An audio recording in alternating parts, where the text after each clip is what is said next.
synchronized traffic system.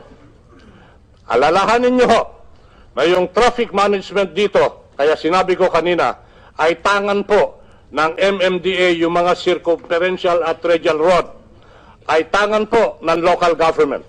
Kung nakakapansin ho kayo ng konting kaluwagan ngayon sa mga radial at circumferential road kagaya ng EDSA, tutumbok at masasaktan kayo pag lumiko sa kaliwa o lumiko sa kanan pagkat wala nang say po ang MMDA doon.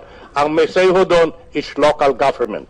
What do we need is a synchronized, uniform traffic system, traffic structure, traffic rules with one single traffic authority.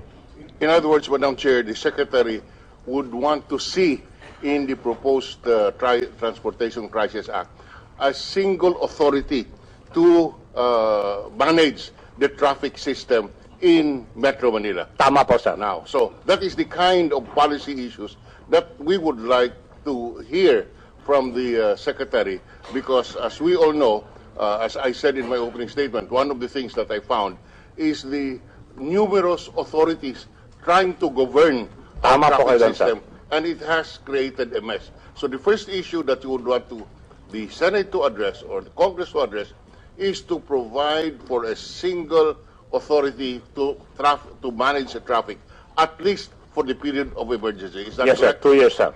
Well, we can even say 3 years, Madam Chair, because under the Constitution, the emergency powers can last for the duration of Congress, of this Congress. So it can even be for 3 years, and we were willing to grant this. This is the limit. Now, so any other, I would like to hear from the Secretary issues like what you just mentioned, yes, a single traffic management authority. Pangalawa ho, Opo. yung samot-sari na licensing na nandito ngayon. May licensing authority po ang DOT through LTO saka LTFRB sa prangkisa. Meron hong authority rin ang MMDA. Yung mga tricycle at mga ano ba yun? Yung mga tricycle, kung ho yung barangay level yun, you know? Yes. LTO, LGUs. yung mga LGU. So, sir, kailangan kumpasan ng maayos yun eh. I agree. You know, these are the so yes. So the second policy issue is the multi-authority. I mean, the numerous authorities managing the same situation. And kung meron na hong authority, pumunta tayo sa lupa. Yung mga lupang dinadaanan. Traffic ho lahat yan, pag circumferential at radial, national government. Pag local roads, local government. Pag hindi nag-cooperate yung local, tapos yung radial.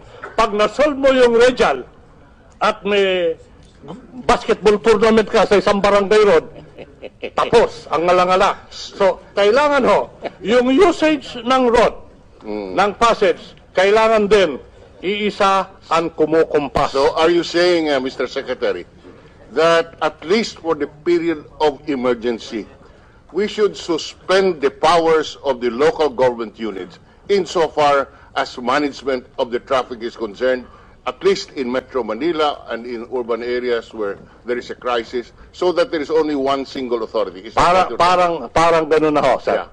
No, huwag ka matakot. Sabihin Yes, mo sir. kung anong kailangan natin. These Yes, are sir. the kind of policy issues that we would want to address. Now, what about procurement? Punta ho muna tayo sa kalsada, sir. Sige. Kasi sa kalsada, sabi nila, sobra-sobra na yung sasakyan. Para addressin mo yung sobra-sobra sasakyan, either bawasan mo yung sasakyan, magpatayo ka ng kalsada, o gumamit ka ng kalsada ng iba. Ito ho yung mga privately owned. Yung privately owned, kagaya ng subdivision A, subdivision B. Ayaw kong sabihin yung pangalan. Di ba? Yung mga ganyan, makikiran ho. Hindi naman makikiran tayo habang buhay or for the entire 24 hours. Presently, who authorizes the entry or the use of subdivision roads for traffic. Yung subdivision owner ho, yung association, okay, subdivision owner na. homeowners po. Okay, so again, that's an area where you want to... Ngayon ho, nakikiusap naman ako sa iba. Yung iba okay, yung iba may mga kondisyones.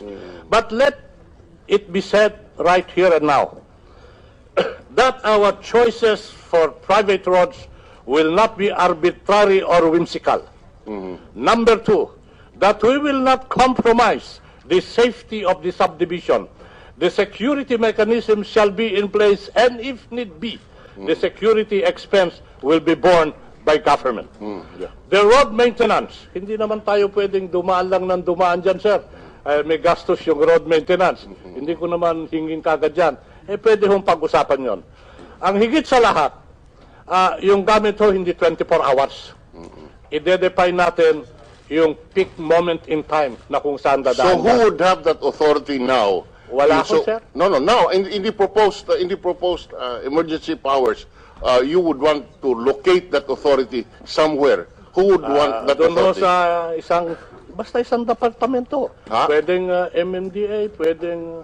No, you must be specific, because as you said, a single Saan traffic sir, sa authority. DOT. DOT daw, sir. DOT, sir. DOT. Yes, You sir. would want to locate that authority with the DOT. Sana ho, para kukumpas. No, I'm aware.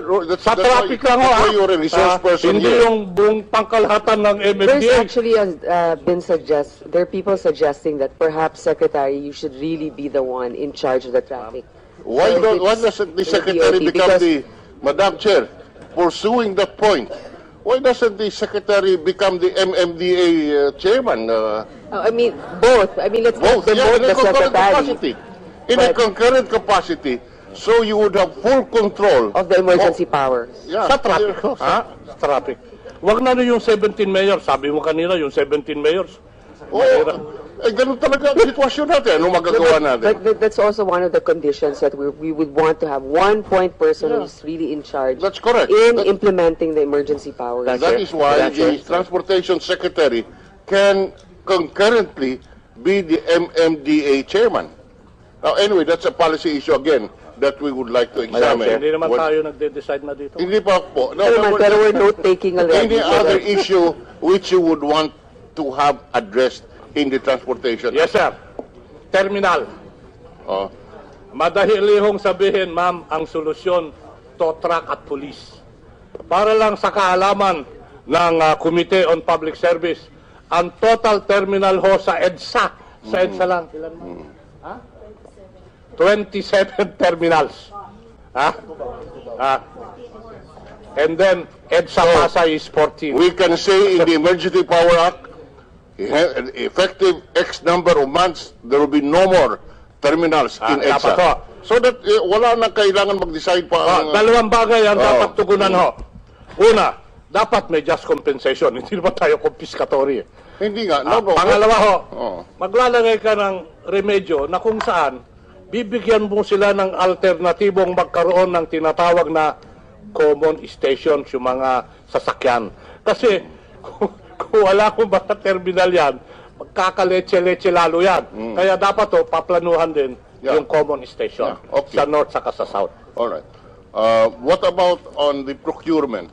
On the procurement, alam mo natin yan at naratnang ko yan, na kung saan magkakaroon ka ng bibili ng mga bagay-bagay, tinatawag ko ma'am, bidding. So, Bidding, sir. bidding. Yung procurement. Yung procurement, limited ka sa 500,000 yung bidding sa mataas na amount. Pumunta ho tayo sa mataas na amount. Doon sa mataas na amount, dito ho, pag bidding, pag may nanalo, may natalo. Yung nanalo, magpapalakpak yun. Sandali lang yun. Kakasuhan nung natalo yun. Kaya nga, dapat walang TRO. Dapat ho, walang TRO dyan. Ganon din ho yung procurement, yung bidding. Yung issue ng right of way, you know, naku, sasabihin ho natin, luwagan ang riles. 3,000 lang nandiyan na right of way. Paano ho natin maiibsan at paano ho natin masusolusyonan yon? Kailangan natin tulong-tulong.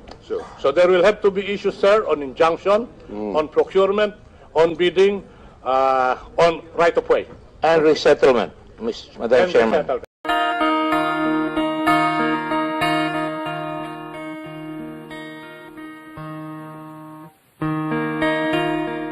Malasakit, tunay na pagbabago, tinud-anay ang kausaban. But that change, if it is to be permanent and significant, must start with us and in us. We have to listen to the murmurings of the people, fear their pulse, supply their needs, and fortify their faith and trust in us whom they elected to public office. I am here because I love my country and I love the people of the Philippines. I am here, why? Because I am ready to start my work for the nation. President of the Philippines, Rodrigo Roa Duterte.